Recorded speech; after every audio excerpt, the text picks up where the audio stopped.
Hello and welcome to the Crew Training Summary Report.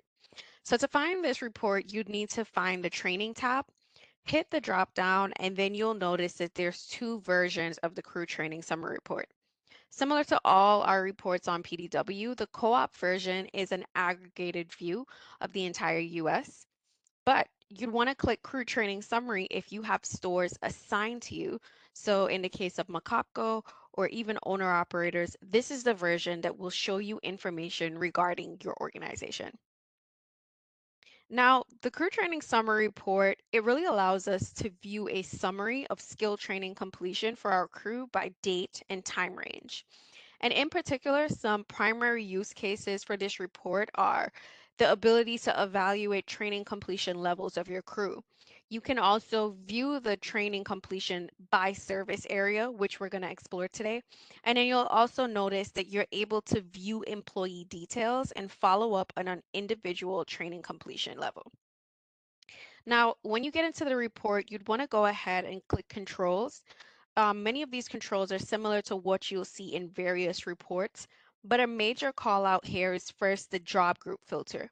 If you click this, you'll notice that there only is a crew option, and that's because, again, this report focuses on evaluating the training levels of your crew only. Now, if you're curious of what job title codes fall under this crew category, drilling down to job category will show you that. You'll notice that there is 650, which is your crew. You'll notice that there's crew trainers, which is 648, and then your shift manager trainees, which is 739. So you can decide to drill down into any of these by unselecting or selecting only one category. The final thing you'll notice here is in these controls is the date. You'll notice that it says Thursday, and that's mainly because our training reports are refreshed, with the exception of the People Brand Standards report. You'll notice that it's refreshed on a Thursday. So I'm going to go back and do it for the September 5th. And then going to go ahead and close this, and it'll bring us to the bulk of our report. So the very top of your report here, you will notice that this displays the crew training key performance indicators. The first KPI that you'll notice here is your percent trained on foundations. And this is the percent of your crew that are trained in all of the courses that fall under foundation. The second KPI is your percent trained in production. And again, this shows you the percent of your crew that are trained in all of the courses that fall under production. And then the last KPI that you'll notice is the percent trained in service, which shows your percent of crew that are trained in all of the courses, again, that fall under service. Now, below that, you will also notice these three indicators. And these indicators are your trend lines, or they show you the change in training week over week for all of these courses. So if it's green, it means that it's an improvement. And then with red, you'll notice that it's a decrease in the percentage trained in that KPI. Now, a crucial point to remember about these three KPIs is that they really do provide an overall snapshot of performance.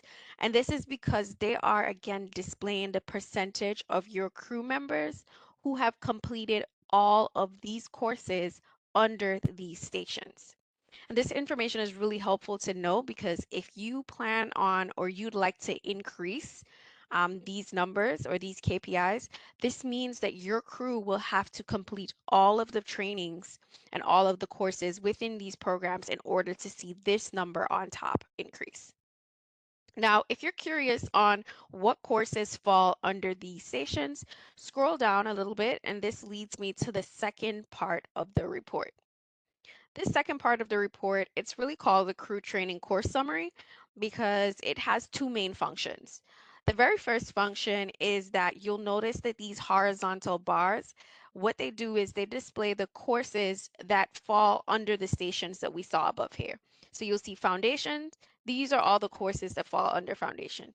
For production, these are all the courses that fall under production, and service, these are all the courses that fall under service. By hovering over this horizontal bar, you'll notice that you have the ability to see the percentage completion for each of the course among your active crew, of course, by the selected date. So let's take this for example. I see that we have food safety here. Food safety falls under foundations. But for the food safety course itself, we'll notice that for the time that we selected, 60% of our crew have finished the training in food safety. So please note that these courses are aligned with the crew training roadmap on Fred, and the data is also pulled from campus. Now, a second feature of this report is not currently displayed in my view, so I did get a screen grab which I want to show you. In your version, since you have stores assigned to you, you will notice that you have the ability to drill down into employee details. You can see the name of the employee, you can see their EID, you can also see the national store number in which this employee is assigned to. But the best part of it all is you can actually view the date that your employees have completed specific courses under the Foundations, Production, and Service tab. And the best part about this all is for all three of these features, you should be able to export it to Excel by clicking the three dots in the top right. Therefore, you can use, save, and utilize this information at a later date. The final part of our report is spread utilization. And essentially, what this is, the name gives it away, is it shows you the average time spent on the Fred platform, which allows you to analyze the time invested in training. This, folks, completes our crew training summary report.